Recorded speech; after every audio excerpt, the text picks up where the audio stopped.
So I need to talk about From, because I have been sitting with Season 4 for a few weeks now, going back through earlier episodes, pausing on things that did not make sense the first time, and I think the show is doing something way more layered than most people are giving it credit for. And here is the thing that nobody is saying out loud. From is not a mystery show. It is a story about a broken story that is trying to fix itself. And once you see that frame, everything clicks into place in a way that is almost uncomfortable. So let us get into it. The surface reading of From is a survival horror show. Family gets trapped in a town, monsters come out at night, people try to escape.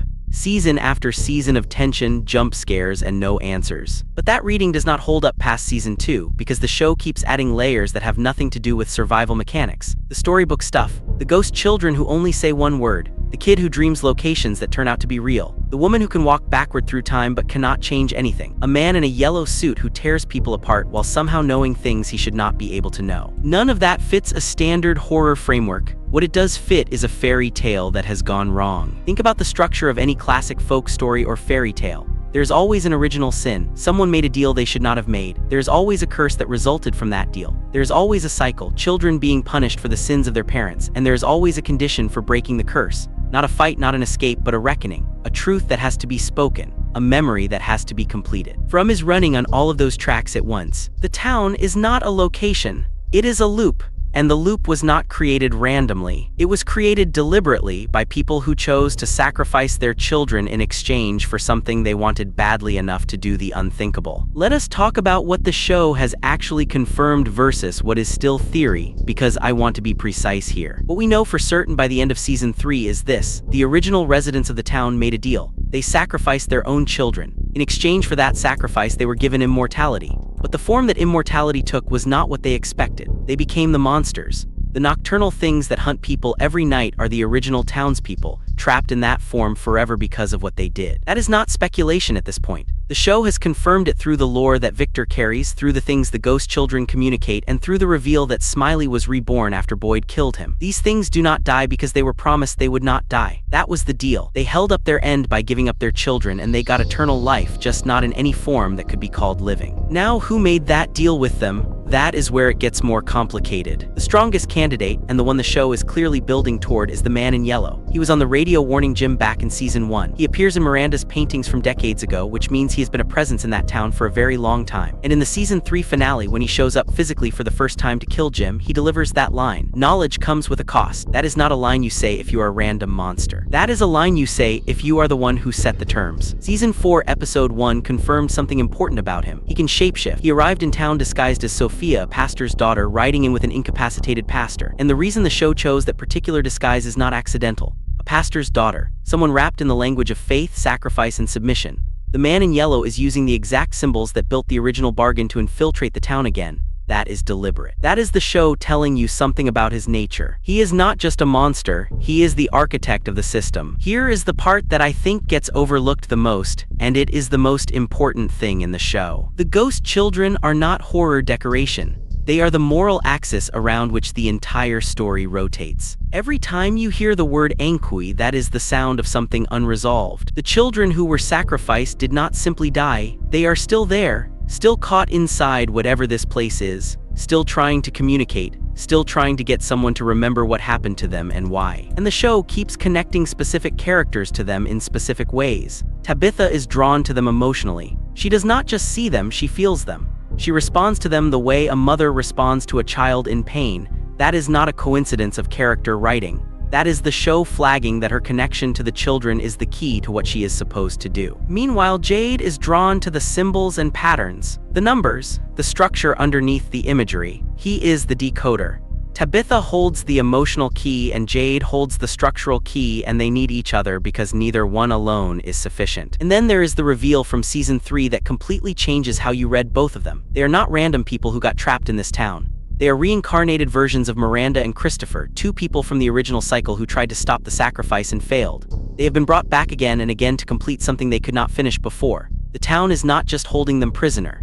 It is waiting for them to get it right. That is a completely different kind of horror than what most shows are doing. It is not, how do we escape this place? It is, why do we keep ending up back here, and what are we failing to do that keeps pulling us back? I want to spend a minute on the boy in white because he is one of the most interesting characters in the show and also one of the most misread. People often treat him as a guide figure, someone on the side of the residents trying to help them.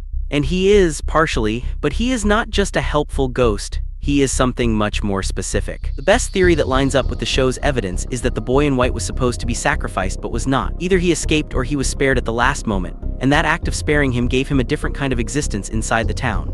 Unlike the Anghui children who are trapped and can only say one word, the boy in white can speak. He can travel outside the town boundaries. He appeared in Camden when Tabitha woke up in the hospital there. He has more freedom than anyone else in the system. The show has been quietly positioning him as the counterweight to the man in yellow. Season 4 episode 3 has the boy in white telling Tabitha that the bottle tree is no longer reliable, that just because it worked before does not mean it will work again. That warning is doing two things simultaneously. It is breaking the assumption that there is a mechanical escape route, and it is establishing that the boy in white has knowledge about how the rules work that nobody else has. He is also, according to some very sharp theorizing in the fan community, connected to the idea that this entire place operates on moral logic rather than physical logic. Jacob in Lost is a comparison the show itself seems to be inviting, given that several of the key creative figures behind Lost are also behind From. Jacob similarly refuses to intervene directly because the choice has to come from the people themselves. The boy in white seems to be operating on the same principle. He can nudge, he can warn, he can push someone out of a lighthouse window at exactly the right moment, but he cannot end the cycle. Only the right people making the right choices can do that. One of the most consistent complaints about From casual viewers is that it keeps moving the goalposts. Every time the characters seem to make progress, the show introduces something that invalidates what they learned. But if you accept the framework I am describing, that makes perfect sense. The town is not a static puzzle with a fixed solution. It is a living system that is actively resisting being solved. Season 4 has already leaned into this explicitly. The bottle tree does not work the same way it did before. The rules, as multiple characters have said, are changing. And that is not the writers being inconsistent. That is the show telling you that whatever is controlling this place is aware that the residents are getting closer to the truth and it is adapting. The man in yellow does not just enforce the original bargain, he monitors it. When Jade and Tabitha get close to something real, Jim gets killed. When Victor starts talking about what he knows, the town reacts. Knowledge is not just punished as a theme, it is actively suppressed as a mechanism. And the Sophia disguise in Season 4 is the most sophisticated version of that suppression we have seen. He is not just killing people who learn too much. He is now inside the community, learning who knows what, testing who can be manipulated, and specifically targeting Sarah in a way that is going to fracture the trust between characters who need to trust each other. That Abraham and Isaac story he tells Sarah while she is tending to his fake broken arm, that is not random religious flavor text. He is literally telling her that he is testing whether she will obey even when it makes no sense.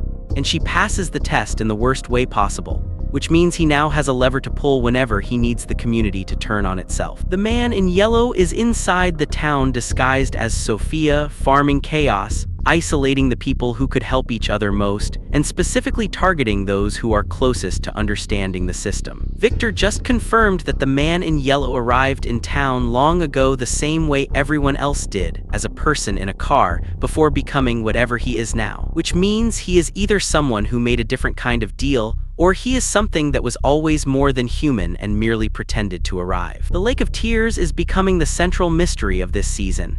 Jim's ghost told Ethan to find it, Ghost Jim, which suggests that even from wherever the dead go in this place, information is being passed forward because someone or something wants the residents to find it before the man in yellow can stop them. And the scarecrows that came out of the lake at the end of episode 4 are a new problem nobody has any context for yet. From is building towards something. And in the next video, we are going to dig into the man in yellow specifically, who he might actually be, what the spider connection means, and why the Lake of Tears might be the most important location in the entire show. Stay with me.